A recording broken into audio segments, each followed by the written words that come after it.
Kali ini gue akan ngebahas 3 kasus pembunuhan yang ada di Indonesia. Kasus yang pertama adalah penemuan mayat yang dibakar. Kasus yang kedua adalah penemuan kerangka ibu dan anak. Lalu kasus yang ketiga adalah penemuan mayat di dalam koper. Nah, mohon maaf sebelumnya kalau sekiranya kasus yang gue akan bawakan kali ini sekiranya agak kurang lengkap karena informasi yang gue dapat sangatlah minim. Nah, terima kasih yang sudah ngeklik video ini. Gue sarankan kalian subscribe channel ini dan jangan lupa klik notifikasinya agar sekiranya kalian tidak ketinggalan video terbaru dari gua. Oke, langsung aja. Kalau udah siap sama cerita dan kasus ini, langsung aja kita bahas. Tetap di Tragis.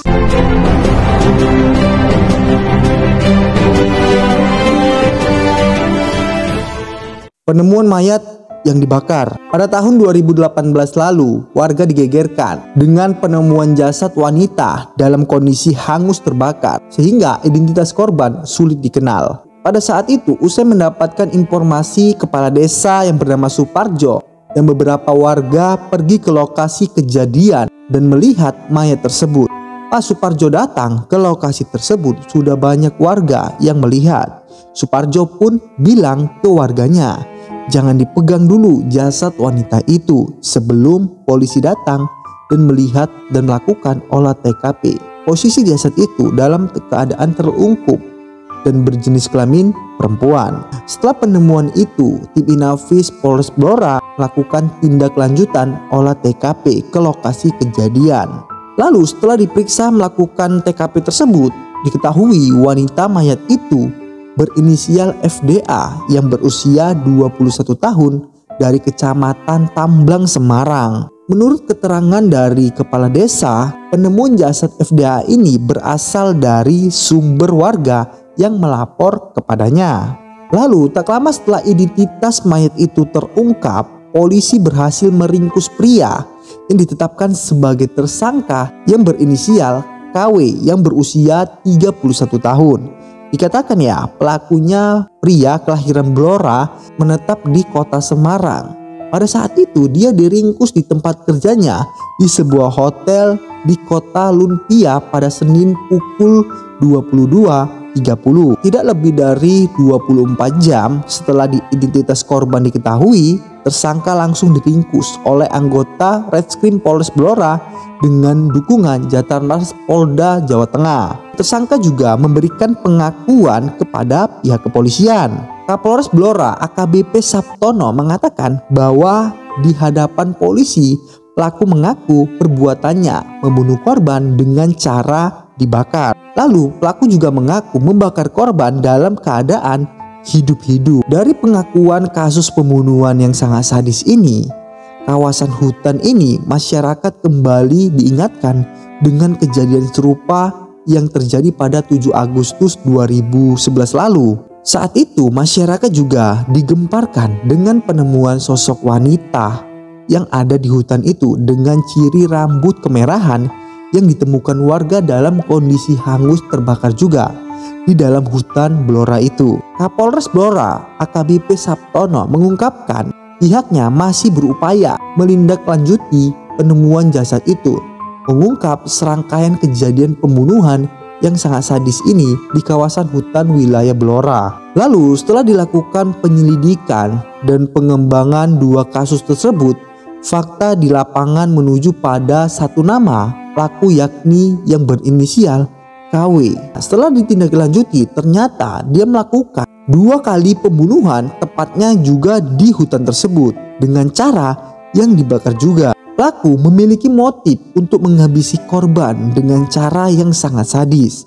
Hal itu lantaran keinginan tersangka untuk menguasai harta korbannya. Pada pembunuhan dengan cara dibakar yang terjadi di wilayah Tondanan pada tahun 2011 lalu, pelaku yang berinisial KW ini ingin menguasai harta korban berupa mobil dan benda-benda harta lainnya. Nah, untuk kejadian pembunuhan pada Rabu 1 Agustus 2018, motif pelaku juga sama, yaitu ingin menguasai perhiasan emas milik korban tersebut, sehingga dia tega melakukan pembakaran terhadap korbannya. Lalu karena tak kunjung diketahui identitas dari jasad wanita ini, lalu jasad ini dimakamkan di kompleks pemakaman di kota Blora tersebut pada tahun 2018 lalu. Namun usia identitas mayat itu diketahui, makam itu akhirnya dibongkar oleh salah satu warga juga. Hal itu dilakukan untuk tes DNA dengan keluarganya yang mengaku sebagai keluarga wanita tersebut. Sebab kakak tertua dari korban ini yang bernama Wiwit meyakini mayat itu adalah adik kandungnya. Pada saat melakukan pembongkaran, orang tua korban ini tidak hadir dalam proses pembongkarannya karena sedang menjalani pemeriksaan DNA di RSU Bayangkara, Semarang. Penemuan dua kerangka ibu dan anak di Bandung Barat. Pada tahun 2024, penemuan dua kerangka mayat itu diketahui bernama Indah Hayati dan Elia Immanuel Putra yang merupakan ibu dan anak. Mayat itu ditemukan terbaring di dua kasur berbeda di dalam satu ruangan kamar tidur yang sama. Penemuan dua kerangka mayat tersebut berawal saat mantan suami yang bernama Mutjoyo yang selama ini sudah berpisah. Dikatakan mereka ini tinggal di rumah yang sudah lama tidak dirawat. Mutjoyo pada saat itu datang ke rumahnya untuk mengambil sesuatu. Namun pada saat melihat kondisi rumah itu dalam kondisi yang sudah digembok dan terkunci dari dalam. Akhirnya Mutjoyo ini mengajak tetangganya untuk membuka paksa pintu rumah itu. Sehingga akhirnya didapat mantan istrinya dan anaknya sudah menjadi kerangka di kamar yang ada di kamar itu.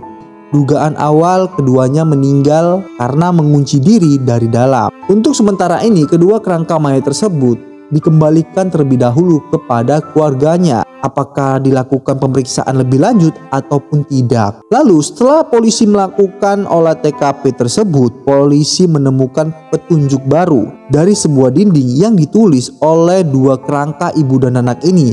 Tulisan itu, ibu dan anak itu meminta agar rumahnya yang mereka tempati dijadikan masjid atas nama mereka. Anak yang bernama Elia Immanuel Putra ini juga curhat. Ayahnya yang tidak menepati janjinya untuk membiayai sekolahnya. Anaknya ini akan membawa janji ayahnya hingga dia meninggal dunia. Mereka juga membuat surat untuk Mutjoyo. Surat tersebut dikatakan kalau buat janji jangan buat janji kalau nggak bisa menepati janji itu. Katanya sekolahku mau dibayarkan, tapi semua itu dusta, akan kubawa sampai mati. Semua janji manismu, kata dua kerangka tersebut. Aku hanya minta uang sekolah, tapi kau seperti itu. Katanya, raihlah cita-citamu setinggi langit, tapi kau tidak dukung aku dengan biaya sekolahmu. Maafkan aku tidak bisa jadi anak yang sempurna, karena manusia tidak ada yang sempurna. Tak hanya itu juga, terdapat pesan kalau si Mutjoyo ini untuk tidak menyakiti wanita lain jika ingin menikah lagi. Jikalau kau menikah lagi, aku harap kau jangan menyakiti istri ketigamu. Aku lihat kau sudah meminang istri baru lagi kan, yang dari Ciamis, yang foto bersama di dalam sebuah akun FB-mu, tertulis dalam sebuah surat tersebut. Penemuan jasad dalam koper di Surabaya.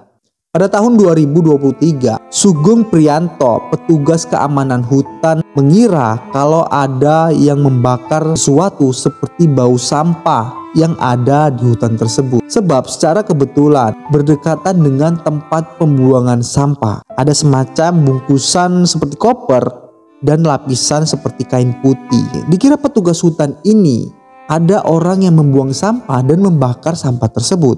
Lalu dia bilang juga kepada teman-temannya kalau itu adalah sampah yang dibuang oleh warga tersebut. Nah, pada 7 Juni 2023, di samping itu dirinya juga mendapatkan informasi bahwa ada petugas kepolisian dari Polrestabes Surabaya akan ke lokasi daerah Gajah Mungkur tersebut. Nah, setelah itu dilakukan pengecekan oleh beberapa pihak kepolisian bersama petugas hutan juga.